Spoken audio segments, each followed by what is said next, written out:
Chapter 6 of The Marvelous Land of Oz by L. Frank Baum. Jack Pumpkinhead's Ride to the Emerald City. At daybreak, Tip was awakened by the Pumpkinhead. He rubbed the sleep from his eyes, bathed in a little brook, and then ate a portion of his bread and cheese. Having thus prepared for a new day, the boy said, "Let us start at once. 9 miles is quite a distance, but we ought to reach the Emerald City by noon if no accidents happen." So the Pumpkinhead was again perched upon the back of the Sawhorse, and the journey was resumed. Tip noticed that the purple tint of the grass and trees had now faded to a dull lavender, and before long this lavender appeared to take on a greenish tint that gradually brightened as they drew nearer to the great city where the Scarecrow ruled. The little party had traveled but a short 2 miles upon their way when the road of yellow bricks was parted by a broad and swift river. Tip was puzzled how to cross over, but after a time he discovered a man in a ferry boat approaching from the other side of the stream. When the man reached the bank, Tip asked, "Will you row us to the other side?" "Yes, if you have money," returned the ferryman, whose face looked cross and disagreeable. "But I have no money," said Tip. "None at all?" inquired the man. "None at all," answered the boy. "Then I'll not break my back rowing you over," said the ferryman decidedly. "What a nice man," remarked the Pumpkinhead smilingly. The ferryman stared at him but made no reply. Tip was trying to think, for it was a great disappointment to him to find his journey so suddenly brought to an end. "I must certainly get to the Emerald City," he said to the boatman. "But how can I cross the river if you do not take me?" The man laughed, and it was not a nice laugh. "The wooden horse will float," said he, "and you can ride him across.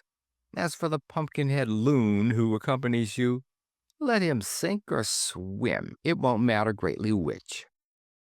"Don't worry about me," said Jack, smiling pleasantly upon the crabbed ferryman. "I'm sure I ought to float beautifully." Tip thought the experiment was worth making, and the Sawhorse, who did not know what danger meant, offered no objections whatever. So the boy led it down into the water and climbed upon its back. Jack also waded in up to his knees and grasped the tail of the horse so that he might keep his pumpkin head above the water. "Now," said Tip, instructing the Sawhorse, "if you wiggle your legs, you will probably swim, and if you swim, we can probably reach the other side." The Sawhorse at once began to wiggle his legs, which acted as oars and moved the adventurers slowly across the water to the opposite side. So successful was the trip that presently they were climbing wet and tripping up the grassy bank. Tip's trouser legs and shoes were thoroughly soaked, but the Sawhorse had floated so perfectly that from his knees up the boy was entirely dry. As for the Pumpkinhead, every stitch of his gorgeous clothing dripped water. "The sun will soon dry us," said Tip, "and anyhow we are now safely across, in spite of the ferryman, and can continue our journey." "I didn't mind swimming at all," remarked the horse. "Nor did I," added Jack. They soon regained the road of yellow brick, which proved to be a continuation of the road they had left on the other side, and then Tip once more mounted the Pumpkinhead upon the back of the Sawhorse. "If you ride fast," said he, "the wind will help to dry your clothing. I will hold on to the horse's tail and run after you. In this way we will all become dry in a very short time." "Then the horse must step lively," said Jack. "I'll do my best," returned the Sawhorse cheerfully. Tip grasped the end of the branch that served as a tail to the Sawhorse and called loudly, "Get up!" The horse started at a good pace, and Tip followed behind. Then he decided they could go faster, so he shouted, "Trot!" Now, the Sawhorse remembered that this word was the command to go as fast as he could, so he began rocking along the road at a tremendous pace, and Tip had hard work, running faster than he ever had before in his life, to keep his feet.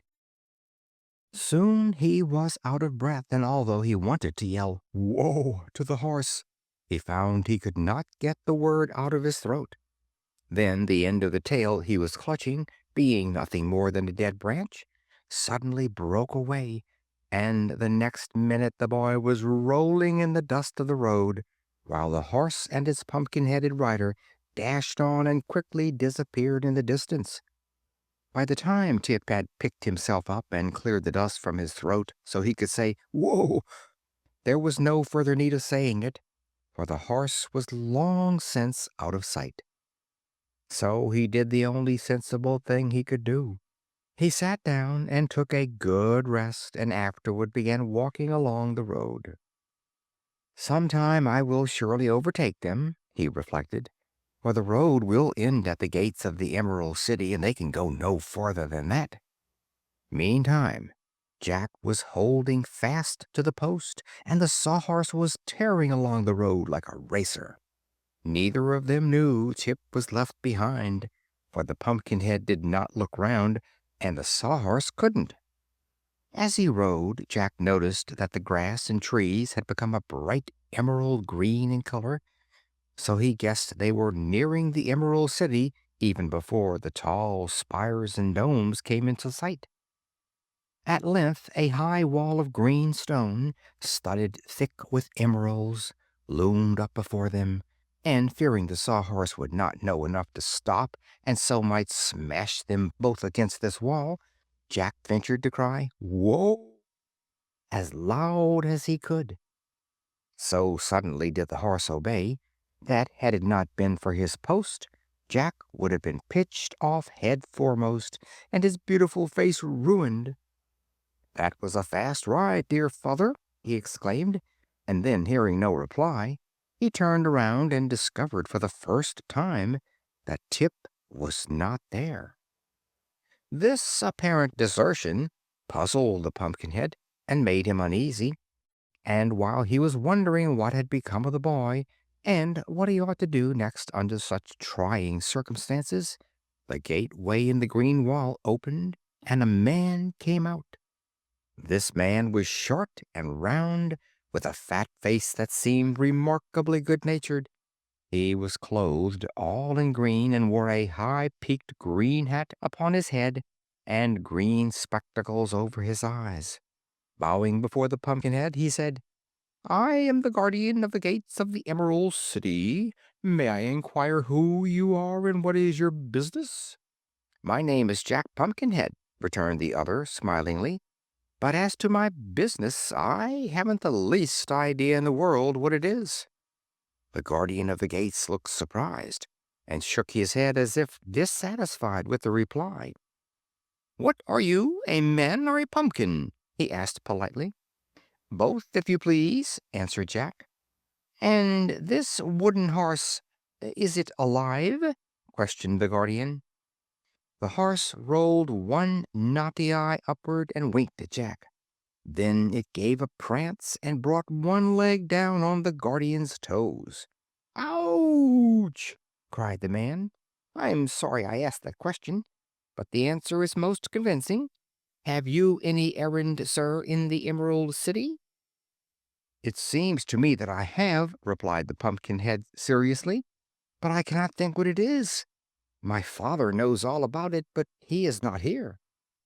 "That is a strange affair, very strange," declared the guardian. "But you seem harmless.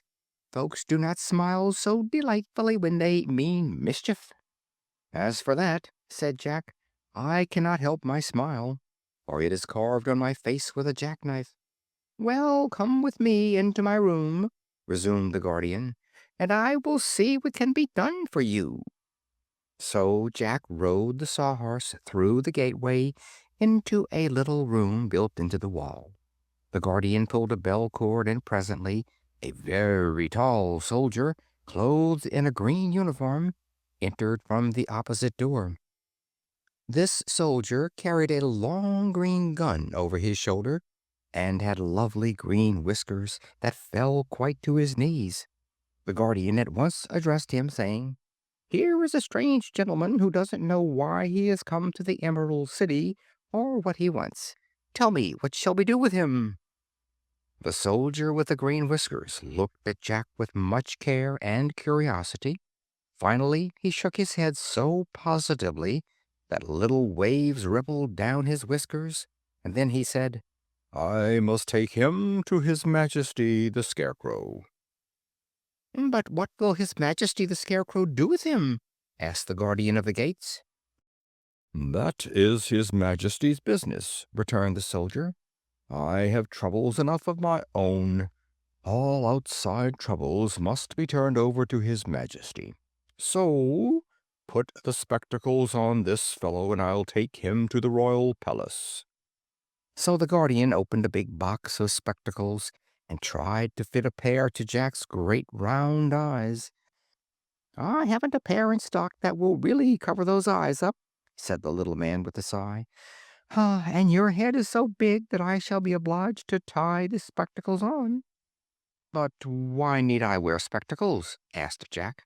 "It's the fashion here," said the soldier, "and they will keep you from being blinded by the glitter and glare of the gorgeous Emerald City."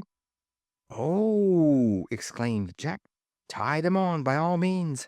I don't wish to be blinded." "Nor I," broke in the Sawhorse. So a pair of green spectacles was quickly fashioned over the bulging knots that served it for eyes. Then the soldier with the green whiskers led them through the inner gate, and they at once found themselves in the main street of the magnificent Emerald City. Sparkling green gems ornamented the fronts of the beautiful houses, and the towers and turrets were all faced with emeralds. Even the green marble pavement glittered with precious stones, and it was indeed a grand and marvelous sight to one who beheld it for the first time. However, the Pumpkinhead and the Sawhorse, knowing nothing of wealth and beauty, paid little attention to the wonderful sights they saw through their green spectacles. They calmly followed after the green soldier and scarcely noticed the crowds of green people who stared at them in surprise. When a green dog ran out and barked at them, the Sawhorse promptly kicked at it with its wooden leg and sent the little animal howling into one of the houses. But nothing more serious than this happened to interrupt their progress to the royal palace. The Pumpkinhead wanted to ride up the green marble steps and straight into the Scarecrow's presence, but the soldier would not permit that. So Jack dismounted with much difficulty, and a servant led the Sawhorse around to the rear, while the soldier with the green whiskers escorted the Pumpkinhead into the palace by the front entrance. The stranger was left in a handsomely fashioned waiting room while the soldier went to announce him.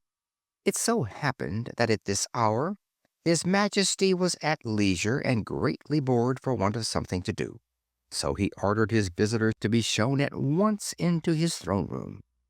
Jack felt no fear or embarrassment at meeting the ruler of this magnificent city, for he was entirely ignorant of all worldly customs.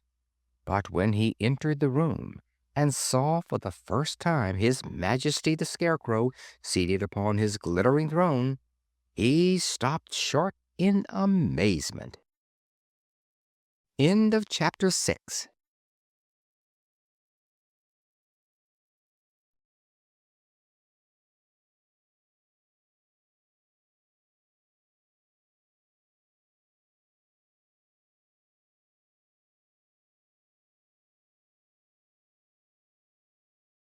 Chapter 7 of The Marvelous Land of Oz, His Majesty the Scarecrow.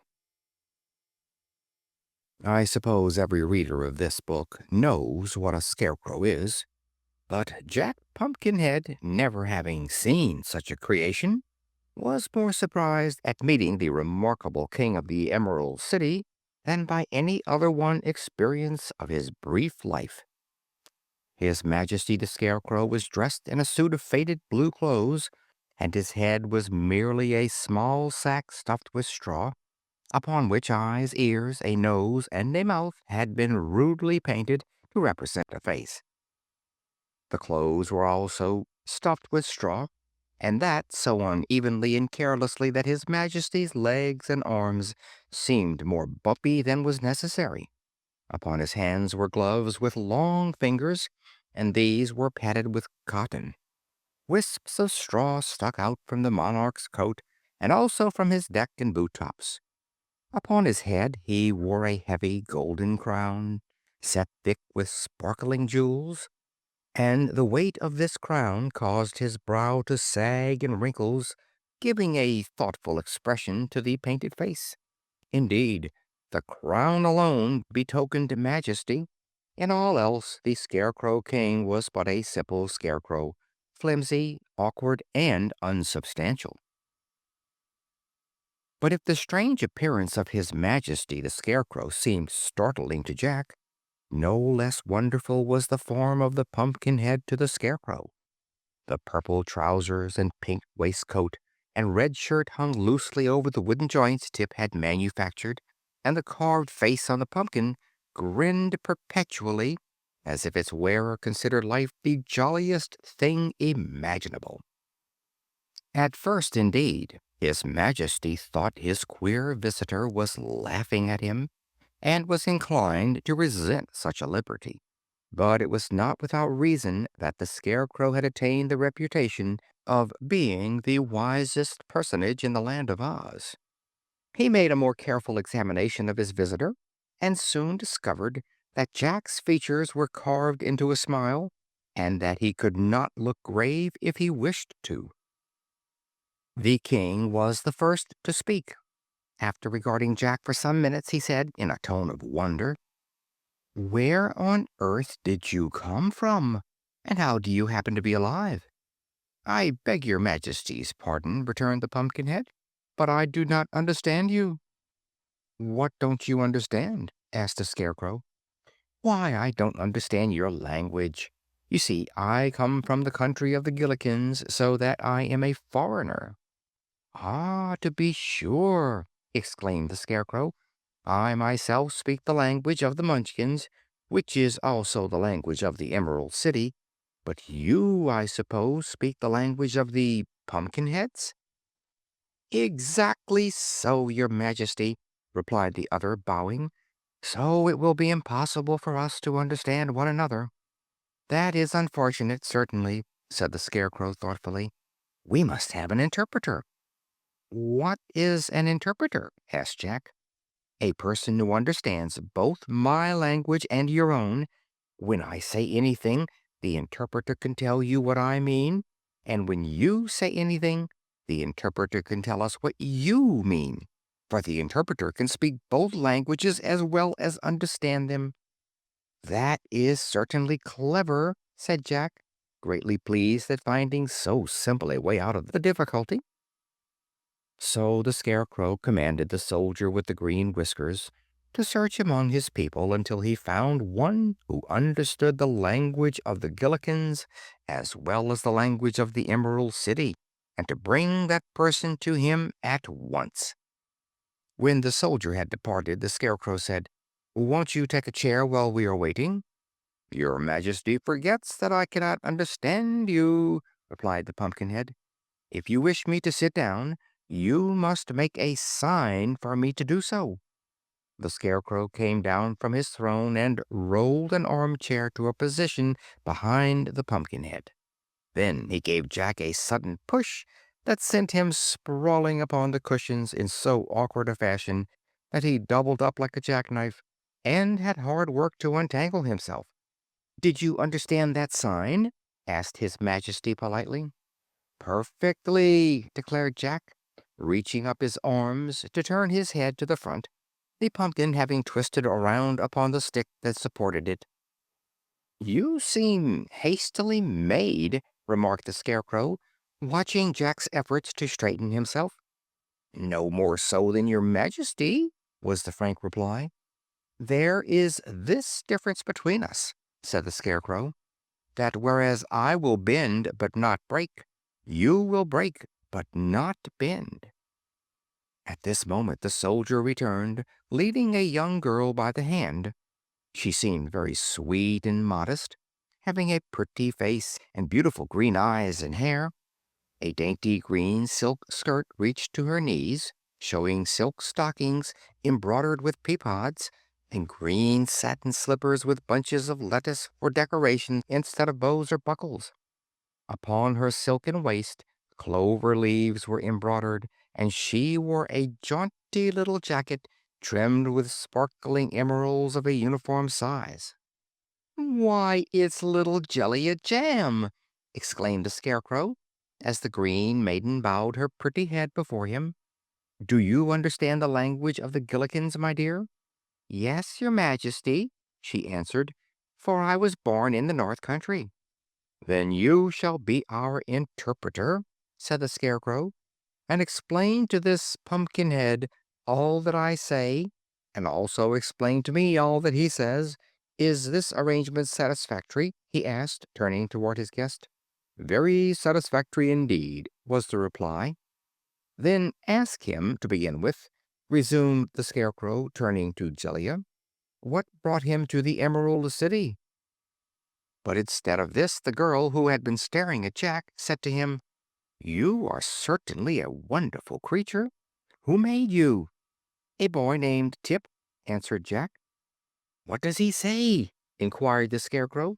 "My ears must have deceived me. What did he say?" "He says that your Majesty's brains seem to have come loose," replied the girl demurely. The Scarecrow moved uneasily upon his throne and felt of his head with his left hand. "What a fine thing it is to understand two different languages," he said with a perplexed sigh. "Ask him, my dear, if he has any objection to being put in jail for insulting the ruler of the Emerald City." "I didn't insult you," protested Jack indignantly. "Tut, tut!" cautioned the Scarecrow. "Wait until Jellia translates my speech. What have we got an interpreter for if you break out in this rash way?" "All right, I'll wait," replied Pumpkinhead in a surly tone, although his face smiled as genially as ever. "Translate the speech, young woman." "His Majesty inquires if you are hungry," said Jellia. "Oh, not at all," answered Jack more pleasantly, "for it is impossible for me to eat." "It's the same way with me," remarked the Scarecrow. "What did he say, Jellia, my dear?" "He asked if you were aware that one of your eyes is painted larger than the other," said the girl mischievously. "Don't you believe her, your Majesty!" cried Jack. "Oh, I don't," answered the Scarecrow calmly. Then, casting a sharp look at the girl, he asked, "Are you quite certain you understand the languages of both the Gillikins and the Munchkins?" "Quite certain, your Majesty," said Jellia Jam, trying hard not to laugh in the face of royalty. "Then how is it that I seem to understand them myself?" inquired the Scarecrow. "Because they are one and the same," declared the girl, now laughing merrily. "Does not your Majesty know that in all the land of Oz but one language is spoken?" "Is it indeed so?" cried the Scarecrow, much relieved to hear this. "Then I might easily have been my own interpreter." "It was all my fault, your Majesty," said Jack, looking rather foolish. "I thought we must surely speak different languages, since we came from different countries." "This should be a warning to you never to think," returned the Scarecrow severely. "For unless one can think wisely, it is better to remain a dummy, which you most certainly are." I surely am," agreed the Pumpkinhead. "It seems to me," continued the Scarecrow more mildly, "that your manufacturers spoil some good pies to create an indifferent man." "I assure your Majesty that I did not ask to be created," answered Jack. "Ah, it was the same in my case," said the King pleasantly. "And so, as we differ from all ordinary people, let us become friends." "With all my heart," exclaimed Jack. "What? Have you a heart?" asked the Scarecrow, surprised. "No, that was only imaginative. I might say a figure of speech," said the other. "Well, your most prominent figure seems to be a figure of wood, so I must beg you to restrain an imagination which, having no brains, you have no right to exercise," suggested the Scarecrow warningly. "To be sure," said Jack, without in the least comprehending. His Majesty then dismissed Jellia Jam and the soldier with the green whiskers, and when they were gone, he took his new friend by the arm and led him into the courtyard to play a game of quoits. End of chapter 7.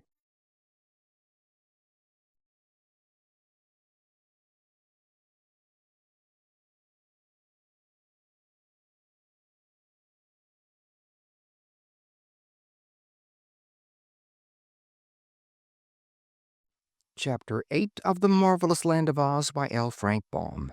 General Jinjur's Army. Tip was so anxious to rejoin his man Jack and the Sawhorse that he walked a full half the distance to the Emerald City without stopping to rest. Then he discovered that he was hungry, and the crackers and cheese he had provided for the journey had all been eaten. While wondering what he should do in this emergency, he came upon a girl sitting by the roadside. She wore a costume that struck the boy as being remarkably brilliant, her silken waist being of emerald green and her skirt of four distinct colors: blue in front, yellow at the left side, red at the back, and purple at the right side. Fastening the waist in front were four buttons, the top one blue, the next yellow, the third red, and the last purple. The splendor of this dress was almost barbaric. So Tip was fully justified in staring at the gown for some moments before his eyes were attracted by the pretty face above it. Yes, the face was pretty enough, he decided, but it wore an expression of discontent coupled to a shade of defiance or audacity.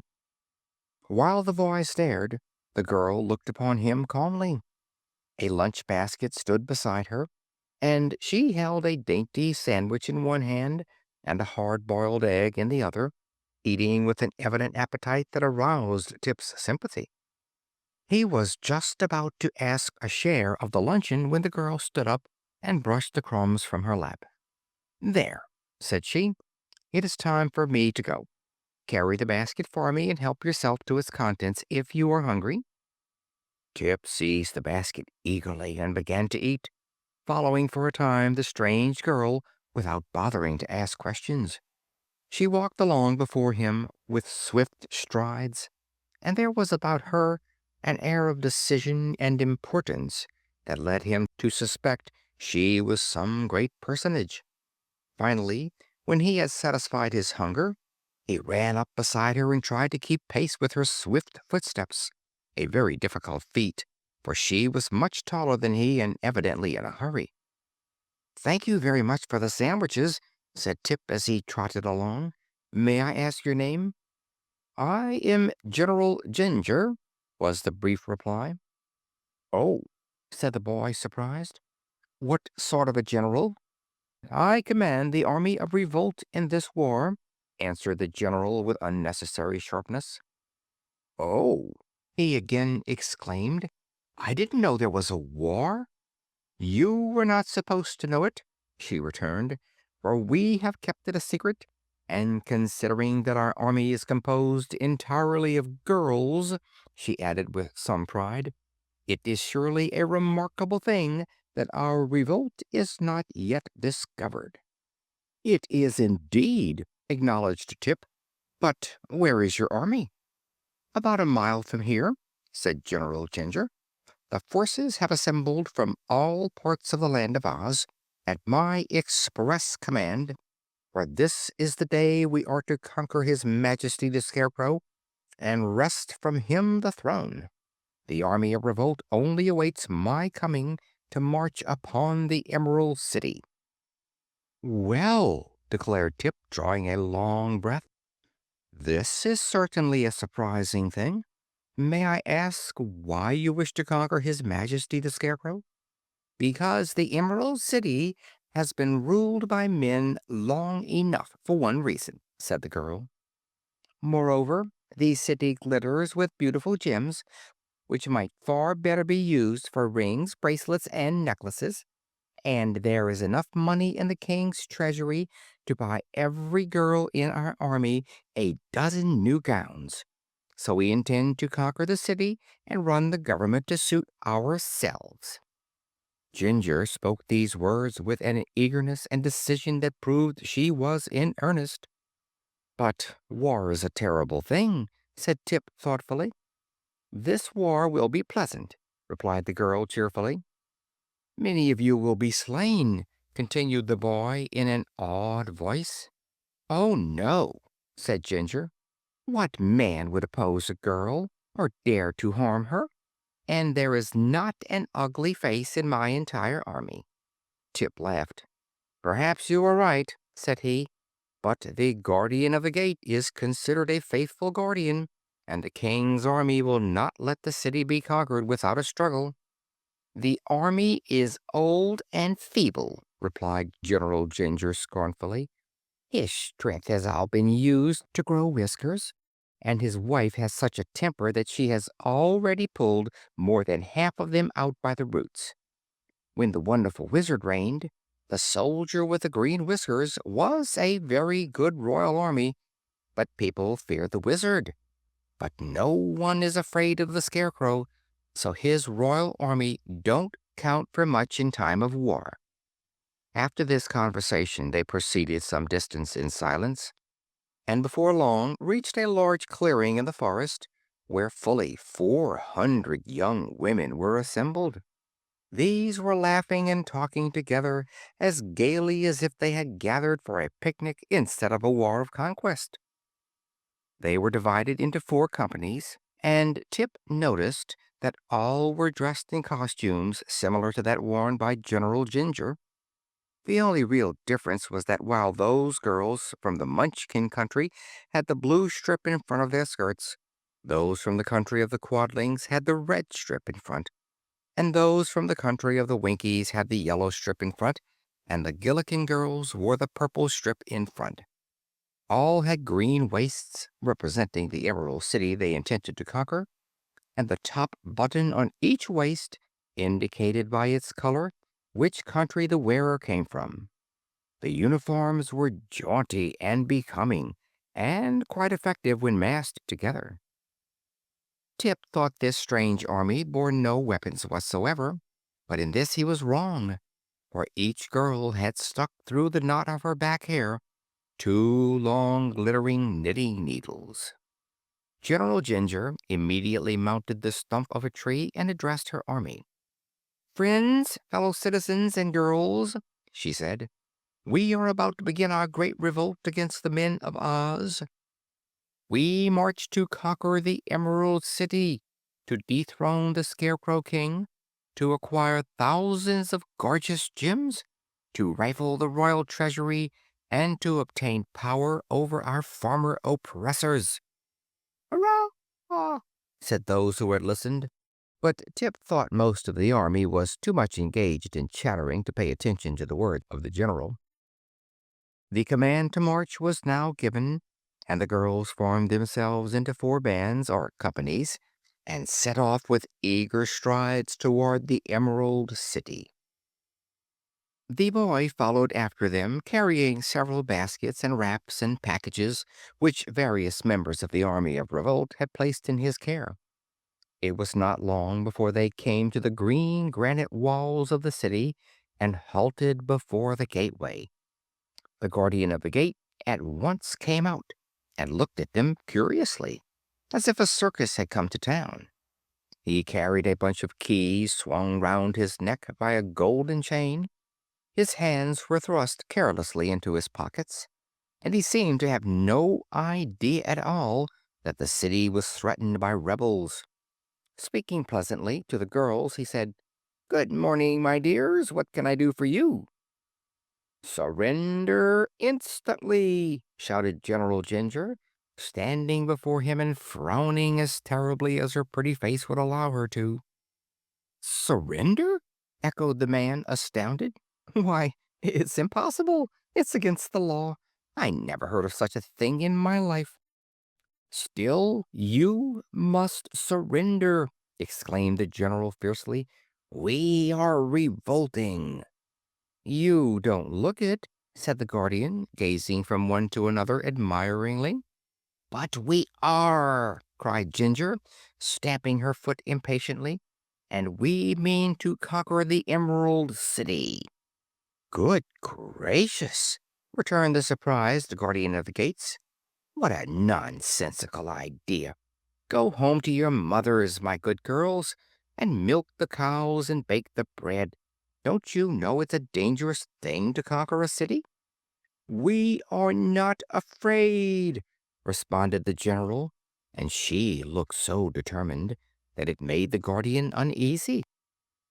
So he rang the bell for the soldier with the green whiskers, and the next minute was sorry he had done so, for immediately he was surrounded by a crowd of girls who drew the knitting needles from their hair and began jabbing them at the guardian with the sharp points dangerously near his fat cheeks and blinking eyes. The poor man howled loudly for mercy and made no resistance when Ginger drew the bunch of keys from around his neck. Followed by her army, the general now rushed to the gateway, where she was confronted by the Royal Army of Oz, which was the other name for the soldier with the green whiskers. "Halt!" he cried, and pointed his long gun full in the face of the leader. Some of the girls screamed and ran back, but General Ginger bravely stood her ground and said reproachfully, "Well, how now? Would you shoot a poor defenseless girl?" "No," replied the soldier, "for my gun isn't loaded." "Not loaded?" "No, for fear of accidents. And I've forgotten where I hid the powder and the shot to load it with. But if you'll wait a short time, I'll try and hunt them up." "Don't trouble yourself," said Ginger cheerfully. Then she turned to her army and cried, "Girls, the gun isn't loaded." "Hooray!" shrieked the rebels, delighted at this good news, and they proceeded to rush upon the soldier with the green whiskers in such a crowd that it was a wonder they didn't stick the knitting needles into one another. But the Royal Army of Oz was too much afraid of women to meet the onslaught. He simply turned about and ran with all his might through the gate and toward the royal palace, while General Ginger and her mob flocked into the unprotected city. In this way was the Emerald City captured without a drop of blood being spilled. The army of Revolt had become an army of conquerors. End of chapter 8.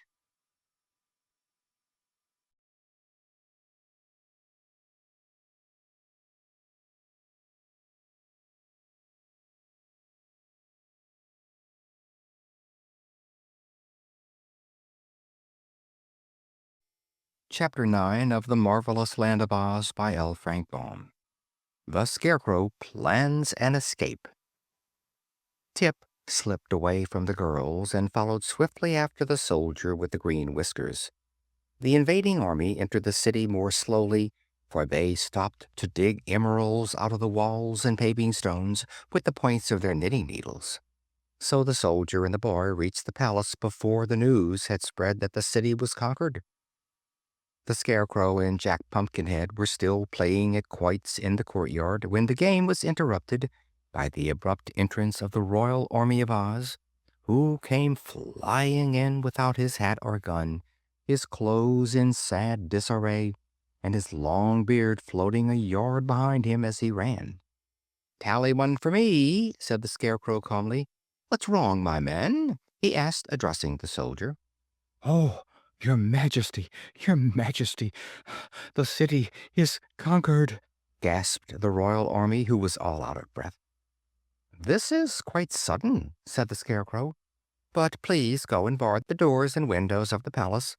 while I show this Pumpkinhead how to throw a quoit." The soldier hastened to do this, while Tip, who had arrived at his heels, remained in the courtyard to look at the Scarecrow with wondering eyes. His Majesty continued to throw the quoits as coolly as if no danger threatened his throne, but the Pumpkinhead, having caught sight of Tip, ambled toward the boy as fast as his wooden legs would go. "Good afternoon, noble parent," he cried delightedly. "I'm glad to see you are here. That terrible Sawhorse ran away with me." "I suspected it," said Tip. "Did you get hurt? Are you cracked at all?" "No, I arrived safely," answered Jack, "and His Majesty has been very kind indeed to me." At this moment the soldier with the green whiskers returned, and the Scarecrow asked, "By the way, who has conquered me?" "A regiment of girls gathered from the four corners of the Land of Oz," replied the soldier, still pale with fear. "But where was my standing army at the time?" inquired His Majesty, looking at the soldier gravely. "Your standing army was running," answered the fellow honestly, "for no man could face the terrible weapons of the invaders." "Well," said the Scarecrow after a moment's thought, "I don't mind much the loss of my throne, for it's a tiresome job to rule over the Emerald City, and this crown is so heavy that it makes my head ache. But I hope the conquerors have no intention of injuring me just because I happen to be the king." "I heard them say," remarked Tip with some hesitation, "that they intend to make a rag carpet of your outside and stuff their sofa cushions with your inside." "Then I am really in danger," declared His Majesty positively, "and it will be wise for me to consider a means to escape." "Where can you go?" asked Jack Pumpkinhead. "Why, to my friend the Tin Woodman, who rules over the Winkies and calls himself their emperor," was the answer. "I am sure he will protect me." Tip was looking out the window. "The palace is surrounded by the enemy," said he. "It is too late to escape. They would soon tear you to pieces." The Scarecrow sighed. "In an emergency," he announced, "it is always a good thing to pause and reflect. Please excuse me while I pause and reflect." "But we also are in danger," said the Pumpkinhead anxiously. "If any of these girls understand cooking, my end is not far off." "Nonsense!" exclaimed the Scarecrow. "They're too busy to cook, even if they know how." "But should I remain here a prisoner for any length of time," protested Jack, "I'm liable to spoil." "Ah, then you would not be fit to associate with," returned the Scarecrow. "The matter is more serious than I suspected." "You," said the Pumpkinhead gloomily, "are liable to live for many years. My life is necessarily short, so I must take advantage of the few days that remain to me." "There, there, don't worry," answered the Scarecrow soothingly. "If you'll keep quiet long enough for me to think, I'll try to find some way for us all to escape." So the others waited in patient silence, while the Scarecrow walked to a corner and stood with his face to the wall for a good 5 minutes. At the end of that time he faced them with a more cheerful expression upon his painted face. "Where is the Sawhorse you rode here?" he asked the Pumpkinhead.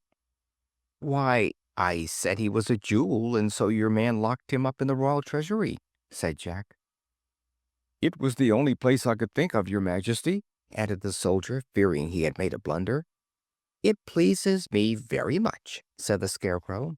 "Has the animal been fed?" "Oh, yes. I gave him a heaping peck of sawdust." "Excellent!" cried the Scarecrow. "Bring the horse here at once."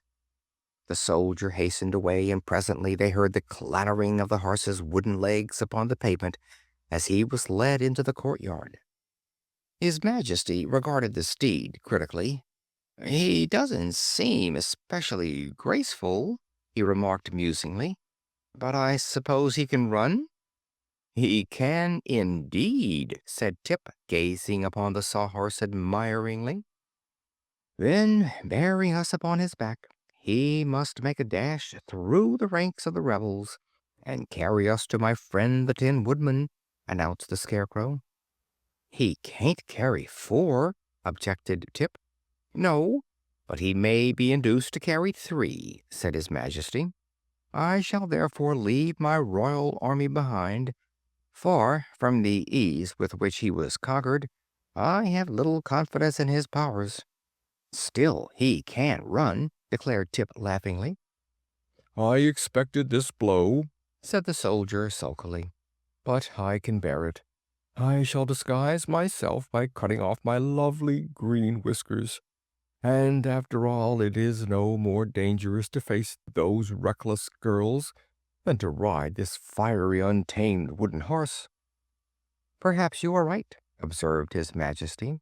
"But for my part, not being a soldier, I am fond of danger. Now, my boy, you must mount first, and please sit as close to the horse's neck as possible." Tip climbed quickly to his place, and the soldier and the Scarecrow managed to hoist the Pumpkinhead to a seat just behind him. There remained so little space for the King that he was liable to fall off as soon as the horse started. "Fetch a clothesline," said the King to his army, "and tie us all together. Then if one falls off, we will all fall off." And while the soldier was gone for the clothesline, his Majesty continued, "It is well for me to be careful, for my very existence is in danger." "I have to be as careful as you do," said Jack. "Not exactly," replied the Scarecrow, "for if anything happened to me, that would be the end of me. But if anything happened to you, they could use you for seed." The soldier now returned with a long line and tied all three firmly together, also lashing them to the body of the Sawhorse, so there seemed little danger of their tumbling off. "Now throw open the gates," commanded the Scarecrow, "and we will make a dash to liberty or to death." The courtyard in which they were standing was located in the center of the great palace, which surrounded it on all sides.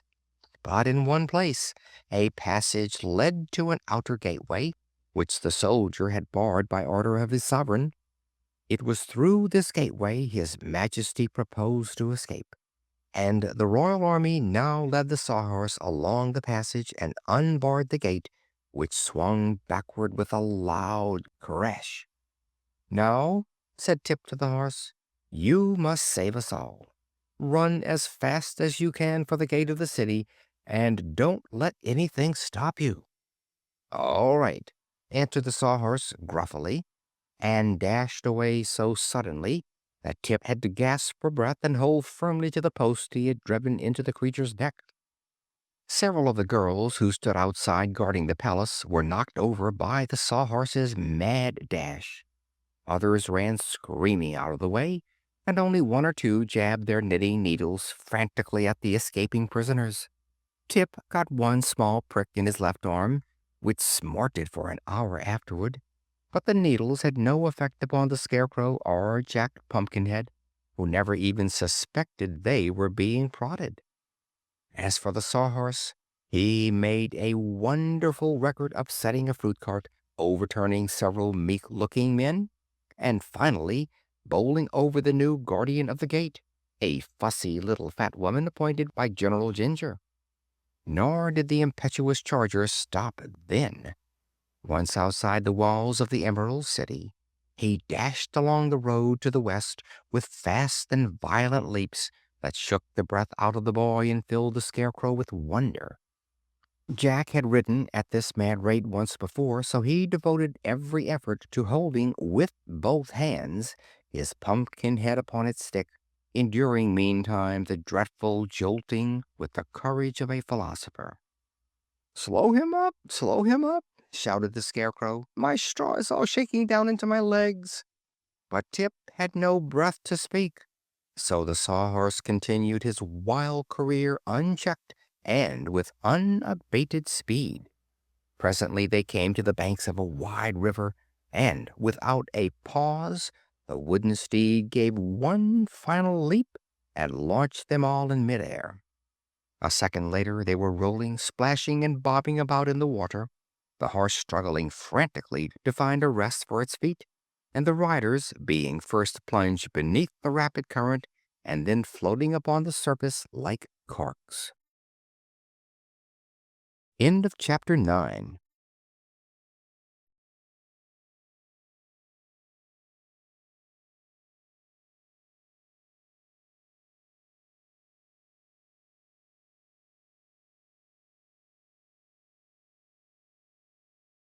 Chapter 10 of The Marvelous Land of Oz by L. Frank Baum.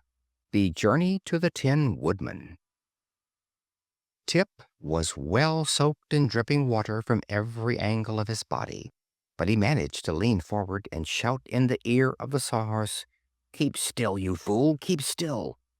The horse at once ceased struggling and floated calmly upon the surface, its wooden body being as buoyant as a raft. "What does the word fool mean?"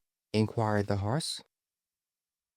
"It is a term of reproach," answered Tip, somewhat ashamed of the expression. "I only use it when I am angry." "Then it pleases me to be able to call you a fool in return," said the horse, "for I did not make the river, nor put it in our way. So only a term of reproach is fit for one who becomes angry with me for falling into the water." "That is quite evident," replied Tip, "so I will acknowledge myself in the wrong." Then he called out to Pumpkinhead, "Are you all right, Jack?" There was no reply, so the boy called to the king, "Are you all right, your Majesty?" The Scarecrow groaned. "I'm all wrong, somehow," he said in a weak voice. "How very wet this water is!" Tip was bound so tightly by the cord that he could not turn his head to look at his companions, so he said to the Sawhorse, "Paddle with your legs toward the shore." The horse obeyed, and although their progress was slow, they finally reached the opposite river bank at a place where it was low enough to enable the creature to scramble upon dry land. With some difficulty the boy managed to get his knife out of his pocket and cut the cords that bound the riders to one another and to the wooden horse. He heard the Scarecrow fall to the ground with a mushy sound, and then he himself quickly dismounted and looked at his friend Jack. The wooden body, with its gorgeous clothing, still sat upright upon the horse's back, but the pumpkin head was gone, and only the sharpened stick that served for a neck was visible.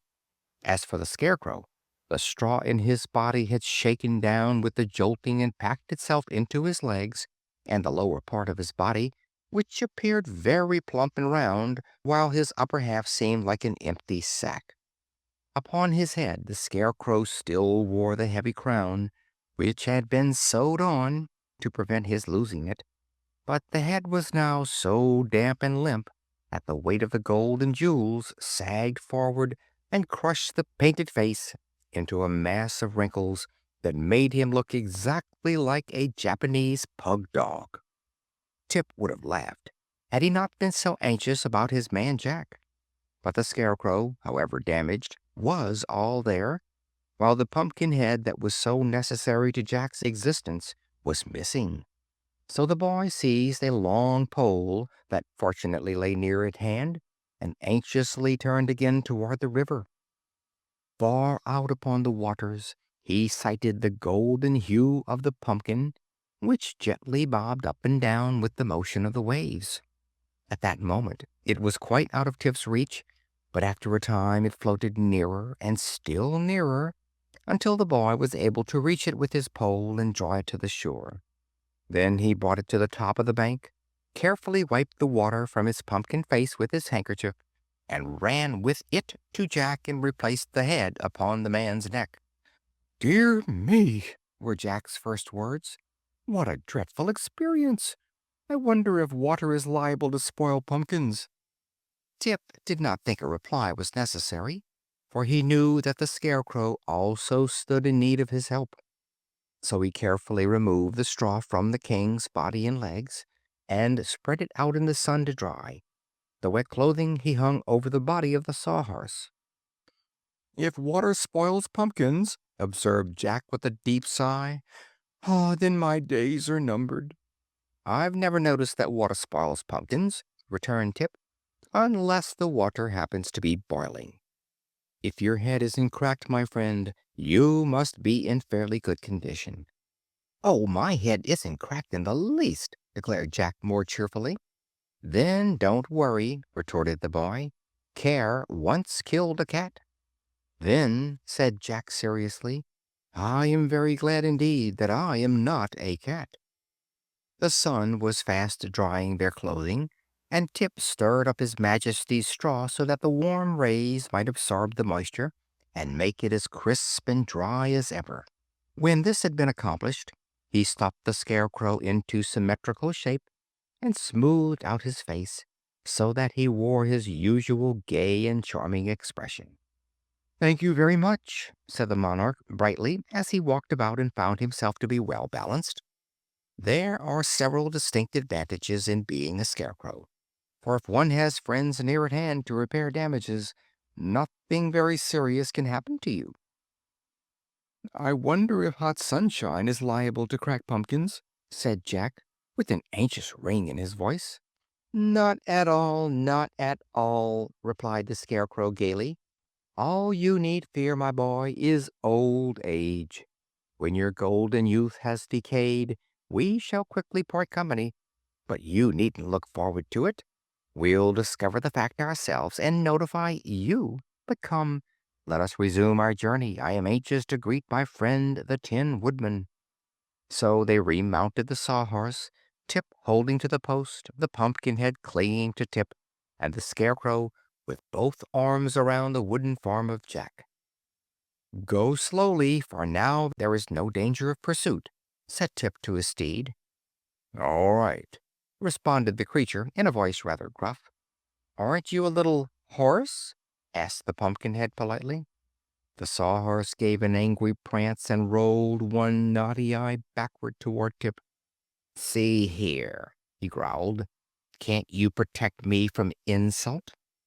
"To be sure," answered Tip soothingly. "I am sure Jack meant no harm, and it will not do for us to quarrel, you know. We must all remain good friends." "I'll have nothing more to do with that Pumpkinhead," declared the Sawhorse viciously. "He loses his head too easily to suit me."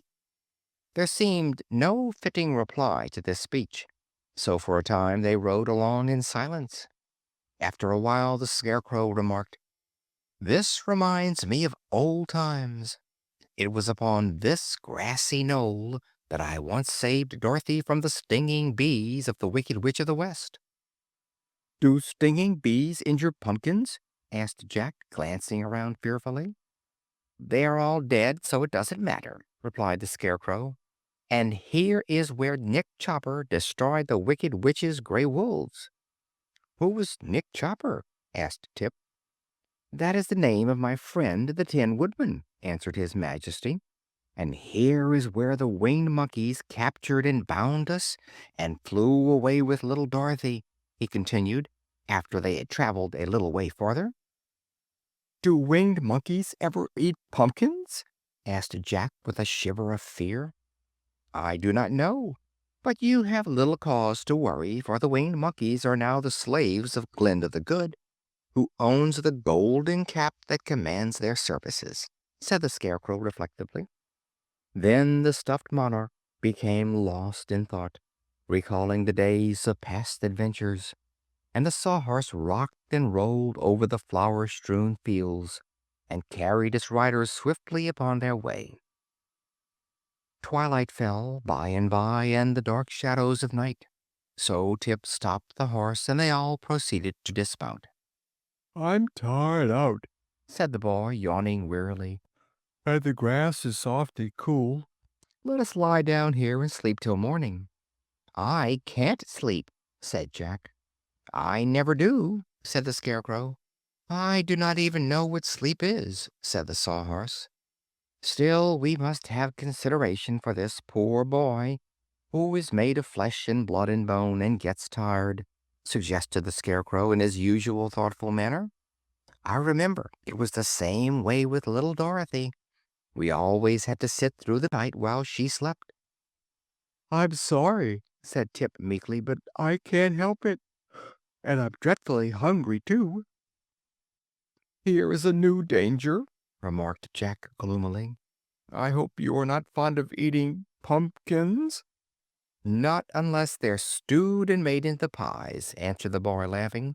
"So have no fears of me, Jack." "What a coward that Pumpkinhead is!" said the Sawhorse scornfully. "You might be a coward yourself if you knew you were liable to spoil," retorted Jack angrily. "There, there," interrupted the Scarecrow. "Don't let us quarrel. We all have our weaknesses, dear friends, so we must strive to be considerate of one another. And since this poor boy is hungry and has nothing whatever to eat, let us all remain quiet and allow him to sleep, for it is said that in sleep a mortal may forget even hunger." "Thank you," exclaimed Tip gratefully. "Your Majesty is fully as good as you are wise, and that is saying a good deal." He then stretched himself upon the grass, and, using the stuffed form of the Scarecrow for a pillow, was presently fast asleep. End of chapter 10.